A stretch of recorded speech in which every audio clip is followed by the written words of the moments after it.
Welcome to the Chronicles of a Cheating Wife channel. A new story every day. Don't forget to subscribe. I saw it in a group chat, something labeled Girls 18 Plus. I wasn't sure why my buddies had dropped that link into our usual text thread.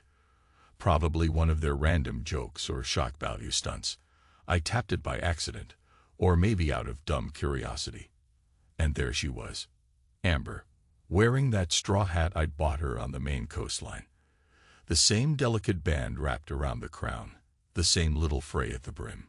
She had her arm cocked on her hip in a picture, chest forward like a model, lips parted in that flirtatious half-smile. Text beneath the photo, hot wife seeking adventure. My heart hammered so hard I thought I'd pass out. I closed my phone immediately, thinking I'd made a mistake. I opened it again. Same photo, same tagline. Third time the same. I felt the blood freeze in my veins. God. I couldn't speak, couldn't breathe. For a moment, I thought I'd hammered my head against the wall. Everything went fuzzy. All that existed was the sense of betrayal pounding at my skull. This was real. This was my wife. The mother of my children, flaunting herself on some random site for guys looking for married women to hook up with. The guys who'd sent me that link. We were all friends from high school. Or that's what I used to believe. They teased, "Hey John, check this out, kinda looks like your old lady." They must have recognized her, obviously.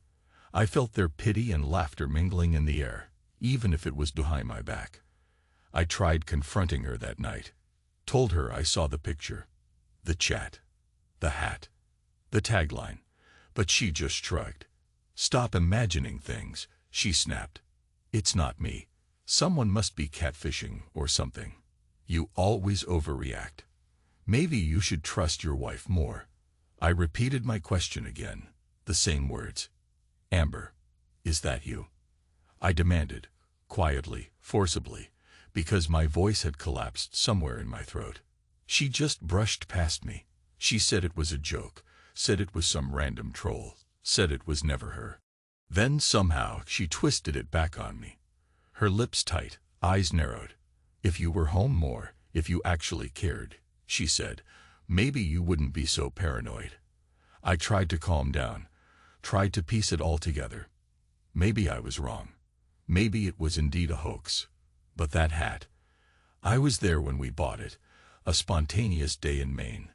Waves crashing on the rocky shoreline, me handing over the cash at that tiny beach shop. That memory is etched into my mind like a scar. The hat was distinct. She cherished it.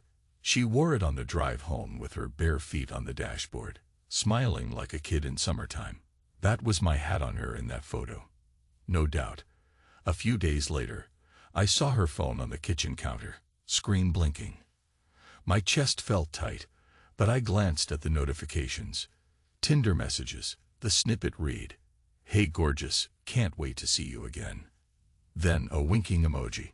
My breath caught in my lungs, a trembling pressure building at the back of my skull.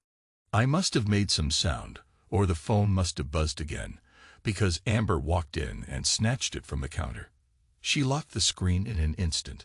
No shame, no flinch in her eyes. She just glared at me as if I were the one intruding on her private life. We had the biggest fight.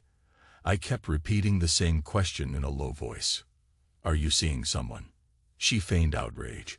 Told me I was suffocating her with accusations. I lost it.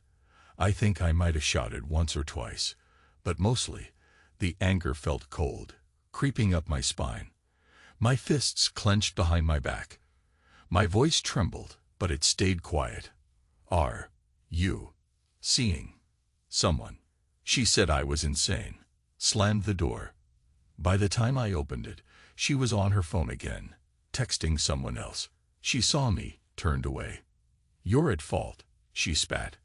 "Don't you dare blame me." Things in the house changed overnight. The kids, Rachel and Mark, sensed something off. They'd ask, "Dad, is Mom okay?" "You two never talk." I'd give them some half-baked excuse about Mommy's just stressed from work, but inside I felt like a volcano about to blow. Every time I looked at her across the dinner table, I saw the memory of that beach in Maine. I saw the horrifying grin in that group chat. Hot wife seeking adventure. I saw that Tinder text. I heard her blaming me for not being present, for not giving her enough excitement. Days bowled into weeks. I was halfway to losing my mind. I tried one more time to talk about it like adults, to see if we could salvage anything. Maybe therapy, maybe a break, maybe just honesty. But she pulled away. "We're done talking," she said. "I'm going out." And off she went, in a short black dress I'd never seen before, swaying hips, not a backward glance. I remember the slow dread creeping through me that evening. A man who can't hold on to his wife. A man whose kids have to watch their mother slip out into the night. The shame was crushing. I felt the walls of our home turning gray, the photographs of us smiling, the kids' art projects pinned to the fridge, all of it mocking me. Around midnight, she still hadn't come home. I called her, straight to voicemail. I texted, "Where are you?" No reply. 2 a.m. came and went. My body shook from the tension. I'd sit on the couch, phone in hand, that quiet hum of the refrigerator the only sound in the house. Every creak made me think she was returning, but no.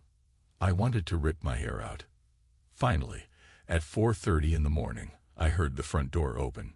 She stepped in, reeking of some cologne that definitely wasn't mine, her lipstick smeared, hair disheveled. She looked at me, eyes half-lidded and cold. I stood up. She didn't speak. She breezed past, heels clicking on the hardwood floor, and disappeared into the bedroom. The adrenaline crashed over me so hard I nearly vomited from the heartbreak. I tried to follow her. She locked the bedroom door. I knocked, repeating the same line again. "Are you seeing someone?" She shouted back from behind the door. "Stay away. Just go away." I heard her rummaging in the closet, maybe changing clothes. She sounded so far removed, like a stranger. I wanted to break down that door, but I was terrified of losing the last shred of my self-control, terrified of what might happen if I confronted her in that state. A few hours later, I left for work with sunken eyes. Didn't sleep a minute. I had no idea how to focus on spreadsheets, phone calls, and shipping schedules. My colleagues asked if I was ill. All I could do was nod. I looked at the ring on my finger, that simple gold band we'd exchanged with such hope. A wave of nausea. The memory of saying "I do" in front of 100 guests. Her father shaking my hand that day. And now she was sneaking out in the middle of the night, meeting him or them. I didn't even know if there was just one. My brain refused to wrap around the possibilities. That week, I hired a private investigator. It felt dirty, like I was stooping to some level of betrayal myself, but the doubts were killing me. I needed proof that my eyes weren't deceiving me. 2 days later, the PI sent me a folder of photos. Amber at a trendy bar, leaning into a tall man with short, styled hair, toned arms, that cocky grin. They left together. Another photograph. Them stepping into a car. Later, them entering a cheap motel. The timestamp on the photos said 11:52 p.m. She didn't come home until 4:30 a.m. The puzzle was complete. I stared at that man's face. He looked younger than me. Confident, casually draping an arm around her waist. I recognized the expression on her face. Excitement, flirtation, the same look she used to give me years ago when we were first dating. My eyes burned. I couldn't cry. The tears refused to come. Just a violent pounding in my chest, my breath strangling me. When she got home that night, I was sitting in the living room with the photos spread on the coffee table. She glanced at them, shrugged. Didn't even try to come up with a new lie. "So what?" she said, dropping her purse. "It's my life." I rose from the couch, my head spinning. I repeated the question. "Are you seeing someone?" But my voice cracked. A wave of bitterness rose in my throat. "So what?" she'd said, as if it was trivial, as if it didn't matter that we had kids and a life together. I caught a glimpse of something inside her. complete indifference, no remorse. She turned away, poured herself a glass of water in the kitchen. I followed, fists tight at my sides. "Amber," I said, "why are you doing this? Why are you humiliating me like this? Our children, they—" She cut me off. "I'm done explaining. I need excitement. I found it." Then she sipped the water, not looking at me. "You became boring, John. You're never around. You gave up trying. I'm done." That was the last conversation we had about it. She left the photos scattered on the table. I stood there, trembling, a wave of cold fury crawling through my veins. My mind repeated the same single sentence. She doesn't care anymore. She doesn't care. I realized I'd never see her the same way again. I withdrew into myself. At work, I functioned on autopilot. At home, I tried to shield the kids from the tension. If she came home late, I pretended to be asleep. I had nightmares every single night. Visions of that tall man's hands on her body. Vivid flashbacks of the day we got married, her eyes shining with love for me. It was like someone had violently spliced my memories, turning them against me. After a couple of weeks, I made a choice. I had to leave, but not without taking Rachel and Mark. They deserved better than a household soaked in silent warfare and humiliating nights. One night, around 2 a.m., I started packing. Old documents, passports, birth certificates, the laptop, everything. My plan was to vanish at dawn, to drive them somewhere far away, enroll them in a new school, and start from scratch. I wrote a letter, well, more like a scattered monologue to my younger self, the me who was 20, so naive and starry-eyed. I kept scribbling. Don't marry her. Don't buy that hat in Maine. Don't ignore the signs. Don't let your kids see you so broken. The pen dug into the paper, leaving angry gouges. I was up all night, shaking with a bizarre combination of dread and relief. I placed the letter in the drawer of my desk. Maybe she would find it. Maybe not. Another letter addressed to her. 2 sentences. "We're gone. This was your choice." At first light, I gently woke the kids. They were disoriented, but I told them I'd explain everything once we were on the road. I'm not sure how I managed to maneuver the suitcases into the trunk without a sound, but I did. My heart was a drum in my ears. The house was silent. Amber was asleep, or maybe just ignoring me. I loaded Rachel and Mark into the car. They were frightened, but they trusted me. That trust squeezed my heart. I couldn't bear letting them down. I pressed the ignition, rolled out of the driveway, and never looked back. My phone I switched off, eventually pulling the SIM card and snapping it in half. Bank accounts, I froze them all. I left the house unlocked and empty. We had enough savings and cash to get by for a while. On the passenger seat, the kids huddled close, whispering questions. I told them, "We're starting a new life," and forced a smile. Inside, I was nearly suffocating with heartbreak. We drove for hours. The highways blurred. I felt like a ghost watching someone else behind the wheel. At some point, we crossed state lines. I found a small town with a cheap motel. I put the kids in one room, me in another, but we ended up just huddling together in one bed, all 3 of us, arms around each other.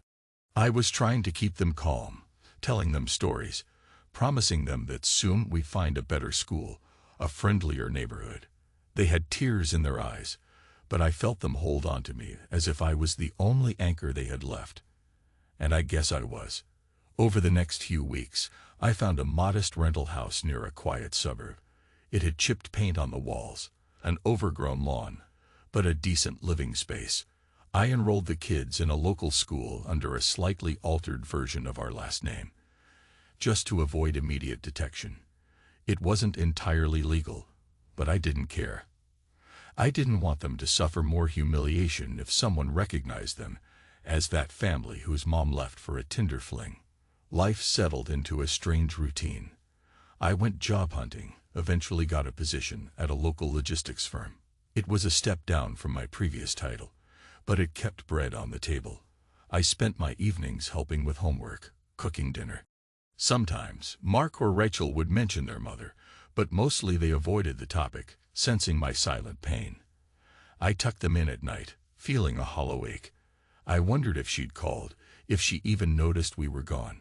My phone was dead, so I wouldn't know. An old friend from Maine tried emailing me at my personal address. He wrote, "Hey man, I heard rumors that you took off. Everything okay?" I typed back a short response. "We're fine. Don't give anyone my address." The next day, he replied that Amber was apparently telling people she'd ended things with me, that it was her decision to break up, that she told her friends I'd been unfaithful or emotionally abusive, different versions depending on who asked. My friend added that nobody really believed her. She was too flippant, never shedding a tear, never showing regret. And the neighbors had seen me, and the kids pack up. They saw how we left in the dawn. They knew something was off. I read that email in a mixture of bitter amusement and raw anger, so she was rewriting history. Fine. She could have the empty house. I pictured that straw hat, still hanging in the hallway. I left it behind on purpose. I wanted that hat to haunt her, wanted her to remember that day in Maine, that naive love we once shared. But then a wave of pain would stab me. Did she even care enough to feel haunted? Time passed. The kids adapted. Rachel made a friend who liked drawing animals. Mark joined a local soccer team. I kept my head down, working and paying rent. Nights, I'd sit in the living room with a single lamp on, sipping a cheap beer, wondering who the hell I was anymore. A father. Yes. A husband. Not really. My identity was in limbo, as if Amber had ripped out a piece of me when she took that first Tinder selfie in my damn hat. One night, the kids were asleep, and I found that letter I'd written to myself. I tucked it in my luggage when we fled. The words were angry, half-scribbled. "Don't marry her. Don't sign that mortgage. Don't be a fool." I read them slowly, my heart twisting. Some lines were so bitter they made me cringe. Others felt heartbreakingly naive. But I realized something. I could never truly warn my younger self. That guy was gone. He married her, fathered 2 kids, believed in something that turned to ashes. I had to find a new sense of identity, someone who could stand on his own 2 feet after betrayal. Still, the wound was raw. I kept seeing them together in my nightmares. Amber and that tall, smug man with the camera phone, grinning for a Tinder profile shot. Some nights, I'd jolt awake, fists clenched, jaw sore from grinding my teeth. I wanted to strike back, to do something that would make her feel even a fraction of my agony. But the best revenge, I told myself, was to vanish from her life. Let her see an empty house. Let her realize she lost more than a boring husband.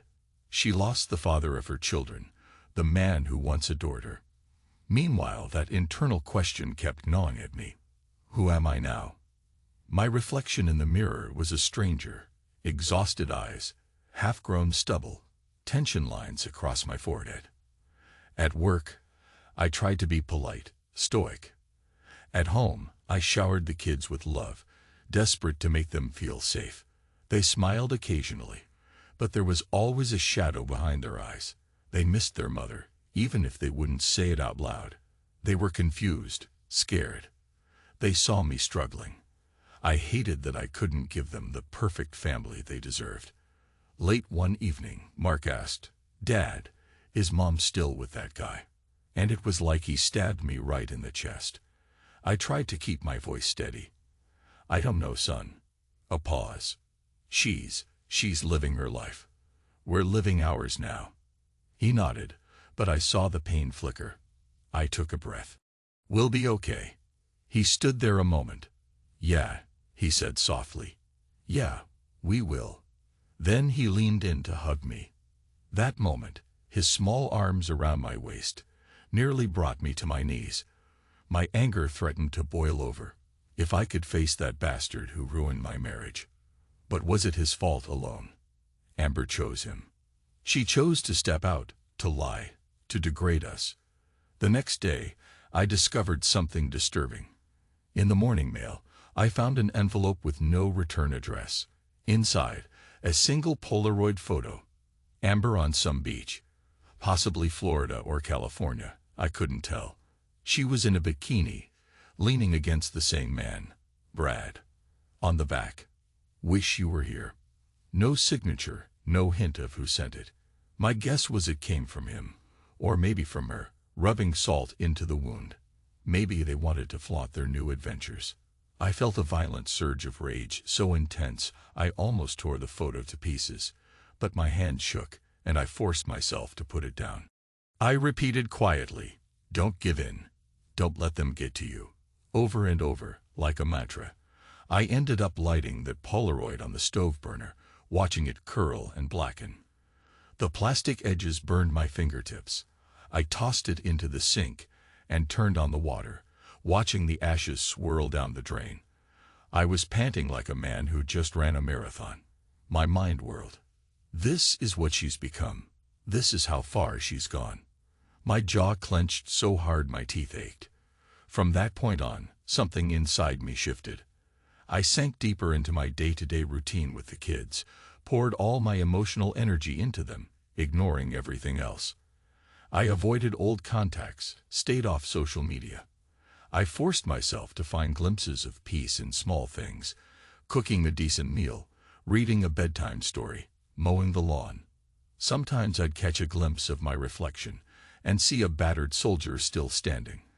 I guessed that was progress. Then I received a call on my new work phone. The display read an unknown number. Against my better judgment, I answered. Her voice. Amber. I stood there, heart pounding. "John," she said. She paused, an awkward silence. "I want to talk." The nerve of her. She tracked down my new job somehow. My grip tightened on the phone. "Talk about what?" I forced out. She hesitated. "Where are you?" "The kids. I haven't seen them in months." No apology, no regret. Just a clipped tone, as if I'd taken something that belonged to her. I repeated, "You want to talk about the kids?" She said, "Yeah. Look, I just need to see them, make sure they're all right." A flame of anger lit inside me. She hadn't bothered to text them personally. She never tried to come by. She never emailed or wrote them a letter. Now she was calling out of nowhere. I said, my voice cold, "Don't bother. They're fine. They don't need you messing with their heads. Not anymore." Silence. I pictured her standing there with that phone pressed to her ear, her lips parted in that same dismissive smirk. Finally, she murmured, "It's my right. I'm their mother." The audacity.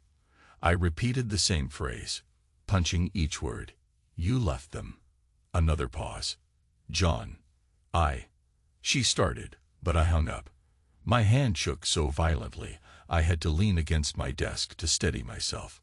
The front office, where I stood, was empty at that hour. My breath came in ragged gasps. She'd barely even fought for us. She just wanted to claim the narrative.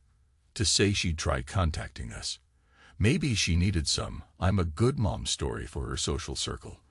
That night, I told the kids she'd called. I had to be honest. Rachel started crying, hugging her knees to her chest. Mark asked, "Is she coming to take us away?" I sank to my knees beside them. "No," I said, voice shaking. "No one's taking you anywhere. We're staying together." That was my vow. I wasn't going to let her or that smirking boyfriend come near my children. I'd do whatever it took. The next few days, I half expected the police or a lawyer to show up. But nothing happened. A neighbor might mention a strange car driving slowly past our house once, but maybe it was just paranoia. If Amber or Brad tried to pry, they must have realized I'd severed all legal ties and had a decent argument for custody if it came to that.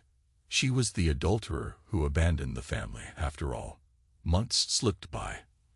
Little by little, the nightmares receded. I still had flashbacks, seeing that hat smile, but they felt more like a dull ache than a stabbing pain. On weekends, I took the kids to the park, The movies, sometimes a short road trip to a lakeside. We built new memories. Mark was doing better in soccer. Rachel found a love for painting. I tried to encourage them. I found flickers of genuine happiness in those moments. Then came a day, autumn leaves falling in the yard, crisp wind outside. When I finally took the ring off my finger, I set it on the windowsill. The weight of it was suffocating me. I gazed at the indentation on my skin, that pale circle. Strange how a small band of gold can carry so many illusions. In that quiet moment, I felt an unexpected sense of relief, like stepping out of a prison cell. I realized I could let go, at least partway. Still, a bitterness remained, a sense that I needed closure, revenge, or maybe just the satisfaction of walking away on my own terms. But I'd done that already. I vanished, took the kids, left the house, froze the accounts. I knew from a mutual acquaintance that Amber was living with Brad for a while, then apparently moved again. She told her circle that she was in control, that everything had been her idea. But the looks on her friends' faces, or so I heard, told a different story. They knew. They saw her for what she was. One evening, just after dinner, I got an unexpected piece of mail forwarded from my old address. The post office still had a forwarding request for anything official. Inside was a short letter from Amber. She must have scrawled it in a rush. No greeting, no real explanation. Asterisk, I see you froze everything. House is empty. The hat is still there. If you want it, come get it. I'm sorry. I guess. Not sure what I should be sorry for, exactly. Maybe everything. Maybe nothing. By the way, the kids. Tell them I love them. Amber. Asterisk, my hands trembled. I stared at that last line. Asterisk, tell them I love them. Asterisk, did she ever show that? Love is more than a word scribbled on a piece of paper. I set the letter on the kitchen table. The kids asked who it was from, but I just shook my head. No one important. Because that's what she'd become. Time soared by, nearly half a year since I'd left. The kids were slowly healing. I was piecing my life back together. Work was stable, though not exciting. But I found comfort in the routine. Our little house was starting to feel like home. No fancy furniture, but it was ours in a way.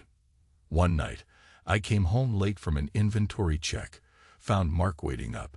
He told me Rachel had a bad dream, something about Mom showing up and dragging her away. My stomach twisted with guilt.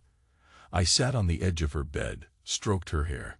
She blinked awake, tears shimmering. It's okay, I whispered. She can't hurt us. She nodded, letting out a shuddering breath. My arms around her, I felt both heartbreak and determination.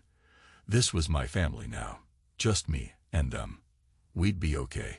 Finally, I decided it was time to face the last piece of the puzzle. The letter from her, the references to the hat. My rational mind said, leave it. Let it rot in that empty house. But a voice inside me insisted I needed to see it for myself, to stare at the ghost of our marriage and realize it was dead. So one Sunday, I asked a coworker to watch the kids for a few hours. Then I drove back to that old city, not certain of what I'd find. The neighborhood hadn't changed much. Our old house stood at the end of the cul-de-sac. The lawn was overgrown, the porch paint peeling. I had a key still. My heart hammered as I stepped onto the porch. The door was locked, but the keys slid in easily. The stench of stale air and dust hit me the moment I walked in. The furniture was gone. Maybe she sold it or took it. The walls were stripped bare, footprints in the dust on the floor. She must have walked around here, or maybe potential buyers. I navigated the silent rooms, each one a memory. The living room where the kids used to play. The hallway where I first confronted her about that Tinder text. The bedroom. The door was open now, the closet empty. A wave of bitterness rose in my throat. Finally, I reached the foyer closet near the front door. A single hat hung on a hook. That straw hat from Maine. The brim drooped a little. I stared at it for a long time, remembering the smell of salt air, the sound of seagulls. The memory was so vivid I almost felt tears prick at my eyes. But they didn't come. I took the hat off the hook. A small piece of paper fluttered out from inside. I picked it up. A few words in her handwriting. I left it. Thought you'd want it back. That was all. She never truly understood how a memory like that could turn into a knife in my gut. I stood there, everything around me moving in slow motion, like a movie in half speed. Dust motes floated in the sunlight.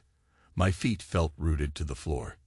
The straw hat in my hands weighed more than it should. I heard my own heartbeat pulsing in my ears.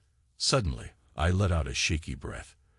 This place was a tomb, filled with echoes of the life we'd had, the person I used to be. I left the house, locked the door behind me, and set the key under the mat. I walked to the curb, the hat dangling from my hand. A trash bin stood there, half filled with old junk. I lifted the lid, shoved the hat inside. There, done. A small gesture, but it felt like severing the final tie. Let her story stand. Let her brag that she ended it. Let the echoes of our broken vows swirl through the empty rooms. I wasn't that man anymore.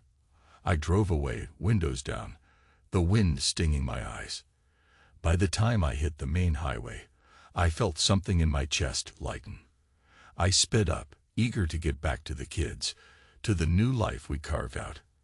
I might still bear scars, might still wrestle nightmares, but at least I had them by my side, and that was enough to keep me going.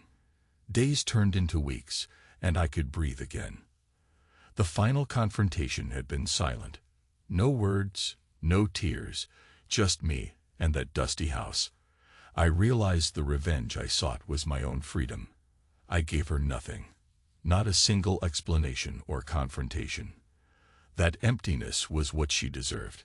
No closure, no final argument. She wanted drama, wanted that high of conflict. I refused to give it. Not long after, I changed our names legally, one step at a time, to break from that old identity. I told the kids, we're forging a new path. I found a tiny spark of pride in my chest. It wasn't easy, and it wouldn't be for a long time, but we'd survive.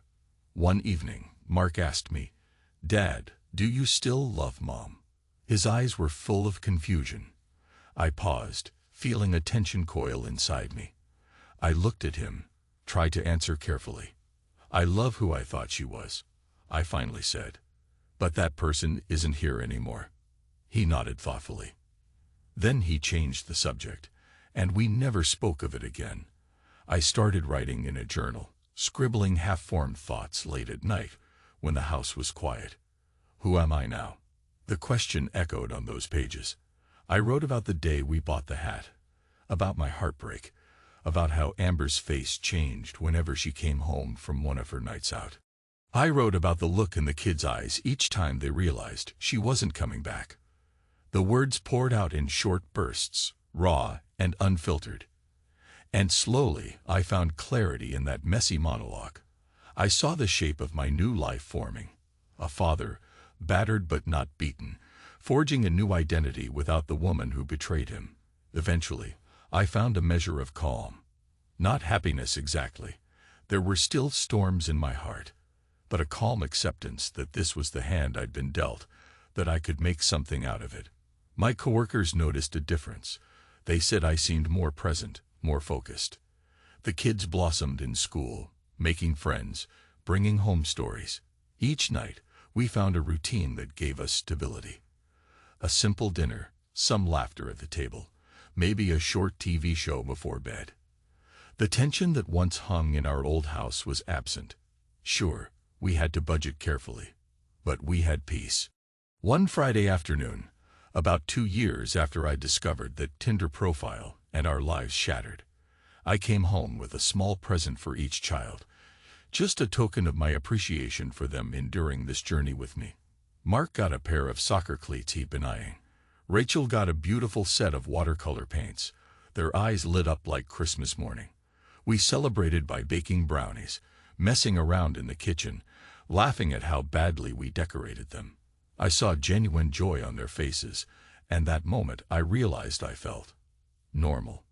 Not weighed down by suspicion or heartbreak, not consumed by anger or sadness, just alive, present, thankful. That night, after they went to sleep, I stepped outside onto the porch and looked up at the stars. My breath hung in the cool night air. I remembered who I used to be, a man who believed wholeheartedly in marriage and fidelity, the naive me who once adored a woman beyond measure. I felt a pang for that lost innocence. Then I let out a long breath and turned my gaze back to the cozy glow of our new living room. This was my life now, and for the first time in what felt like forever. It felt like it belonged to me. I walked back inside, closed the door gently, and locked it. A final, quiet act of reclaiming my sense of security. The ghosts were behind me. My kids and I were safe. I was no longer that man pacing the kitchen at 4 a.m., waiting for a woman who'd rather lie in someone else's bed.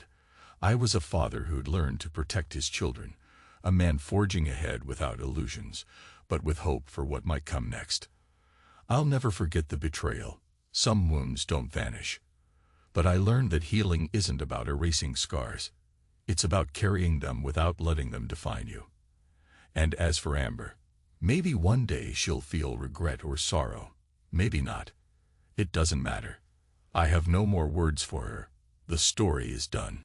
In the quiet, I poured a glass of water, took a deep drink, and set it in the sink. My reflection in the window flickered. A tired man, older, with a faint trace of the smile. For a moment, I found the strength to whisper, "I'm okay." And I believed it. Then I turned off the light and headed to bed, letting the darkness cradle me with the simple truth that I was finally free.